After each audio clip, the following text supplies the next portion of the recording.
এই ট্যাঙ্কিটা আছে, এই ট্যাঙ্কির যে টপ লেভেল, এই ট্যাঙ্কির টপ লেভেল আছে ওই ট্যাঙ্কিরে, ঠিক আছে না? মোটামুটি এখানকার আউটলাইন আর এই ট্যাঙ্কি হচ্ছে ইনলাইন। ওই যে মোটর চালু হয়ে গেছে, মানে কোনো কল ব্যবহার করতেছে, মোটর চালু হয়ে গেছে, দেখছো? এটা সিস্টেম রইলো পানির প্রেশার বাড়ানোর জন্য, নাকি বাতিজা? পানির প্রেশার বাড়ানোর জন্য যে কোনো একটা কল বা ঝর্ণা বেসিন যে কোনো একটা ডিভাইস চাললেই এই পাম্পটা অটোমেটিক চালু হইব, চালু হইলে পানির প্রেশারটা বাড়বো। তো লাইনটা কিভাবে করছি, এই যে বন্ধ করছি, কল বন্ধ, মোটর বন্ধ, সুন্দর একটা ইপাই। মোটামুটি 1.5 ইঞ্চি থেকে আমরা লাইনটা কি করছি, অনেক 1.5 ইঞ্চি একটা লাইন ইন করছি। ইন করার পরে এই যে একটা জিনিস খেয়াল করে দেখেন, আমরা এই পর্যন্ত কিন্তু 1.5 করছি, 1.5-এর পরে 1 করছি, 1 করে দুইটা এই নন দেয়া, দুই পাশে দুইটা ফিল্টার দিছি। কারণ হলো যদি আমরা দুইটা ফিল্টার দিয়ে আউট করতাম তাহলে পানির প্রেশার কিন্তু পানিটা ফিল্টার হয়ে যদি পাস হইতেই অনেক সময় লাগে, আর প্রেশারও একবার তুলনার মতো অনেক কম, যে কারণে আমরা দুইটা ফিল্টার দিছি। এই দেখেন এখানে কিন্তু আমরা 1.5 থেকে 1 করছি, এই যে একটু ক্লিয়ার করে দেখাই, 1.5 থেকে 1 করছি। 1 করে কি করছি, এখান থেকে 1 ইঞ্চি দুইটা ফিল্টার দিছি। এই যে ফিল্টার যে কোনো সমস্যা হলে এই নন দিছি, মেল সকেট দিছি আমরা, এই যে পিভিসি মেল সকেট দিছি, যাতে নি কস্টিংটা মালিকের কমে আসে আর কি। দেখা যায়নি বেশতে, ধরো তো তুমি ভিডিও করো, আমি দেখি ক্লিয়ার দিন দেখা যায়, ঠিক আছে? তো কি করছি, আমরা দুইটা এই নন দিছি, আবার এখানে দুইটা এই নন দিছি।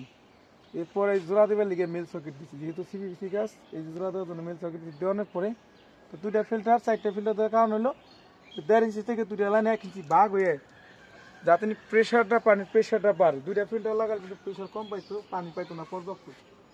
এখান থেকে আমরা কি করছি, দুইটা 1 করছি, 1 করে আবার এখান থেকে 1 ইঞ্চি ডেলিভারি দিই, এরকম না? হ্যাঁ, 1 ইঞ্চি ডেলিভারি দেওয়ার পরে এখানে আবার কি করছি, যেহেতু ট্যাঙ্কি উপরে দেওয়া, উপরে ট্যাঙ্কিটা দেওয়া, যেহেতু ট্যাঙ্কির উপরে, এখান থেকে পানিটা কিন্তু নিচে আসলে যখন ট্যাঙ্কি ভরে যাবো আবার পুরো কিন্তু পানি চলে যাবে, হিসাব এরকম না? হ্যাঁ।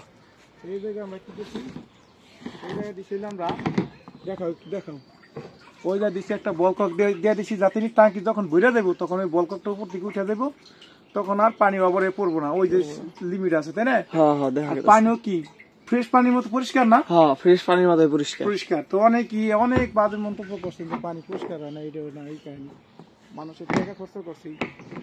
তো এই অবস্থা, তো সব ধরনের প্রোটেক্ট আমরা দিয়ে তারপর কাজ করতে হবে। এই যে আমরা 13 ইঞ্চি লাইন ইন করছি, এই লাইনটা আগে করা ছিল অন্যরকম, পরে প্ল্যান করার পরে এই কিছু সিভিসি ফিটিংস বাদ হইব দেখে আমরা এই ফিটিংস গুলো বাদ না করে এই যে কিছু ফিটিংস বাড়তি খাওয়াইছি, ঠিক আছে না?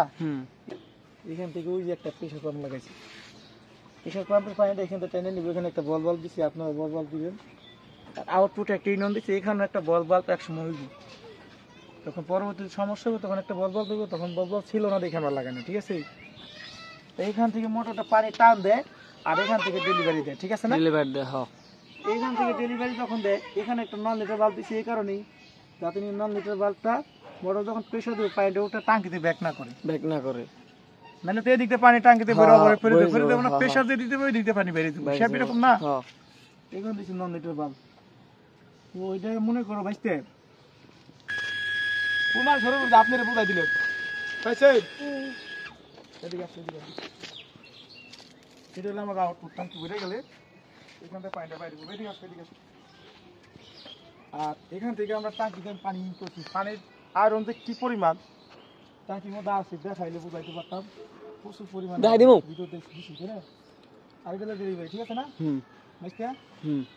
ঠিক আছে, হ্যাঁ, এরকম না? হ্যাঁ, গেছে গা, উপরেটা দেখামু। আচ্ছা, ভিডিও করতেছ না? হ্যাঁ।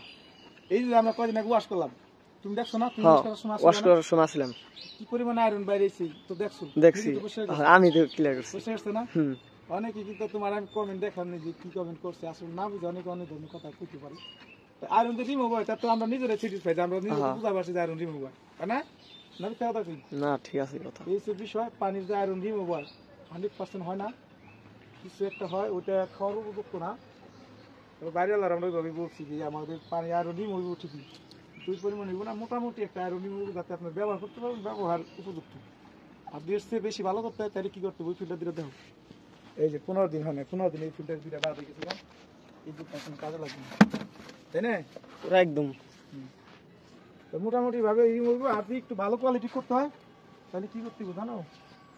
ভালো কোয়ালিটি করলে 1,20,000 টাকা করতে হইব ম্যানুয়াল ওয়াশ। ম্যানুয়াল ওয়াশ মানে 2 দিন পর পর ওয়াশ করতে হইব, ড্রেন লাইন থাকবো, ড্রেন লাইন 2 দিন পর ওয়াশ করতে হইব। একটা পাম্প লাগবো 1,20,000 টাকা, 2টা টাঙ্কি বাদে। হ্যাঁ, আর যদি টাঙ্কি টুঙ্কি সহ হয় তাহলে 1,40,000 রুপয়ে ছাড়াই দিব। আর যদি অটো ব্যাক ওয়াশ হয় তাহলে লাগবে 2 লাখ টাকা বা 2,10,000 টাকার মতো, বুঝছো? এনে খরচ করছে মাত্র মোটামুটি তোমার ধরো আমার মজুরি সহ 30,000 টাকা খরচ হয়েছে ফিটিং মিটিং দিয়ে। হ্যাঁ, 30,000 বা 32,000 টাকা খরচ হয়েছে এই পাম্প টাম সহ। কিন্তু পাম্পটা দেখাও, এই পাম্প সহ মোটামুটি 32,000 টাকা খরচ হয়েছে, ঠিক আছে? এই সহ এটা শুধু এই ফিল্টার নিয়ে, এই ফিটিং মিটিং, ওই পাম্প দুইটা পাম্প নিয়ে আর এই লাইন বাদে মোটামুটি 32,000 টাকা।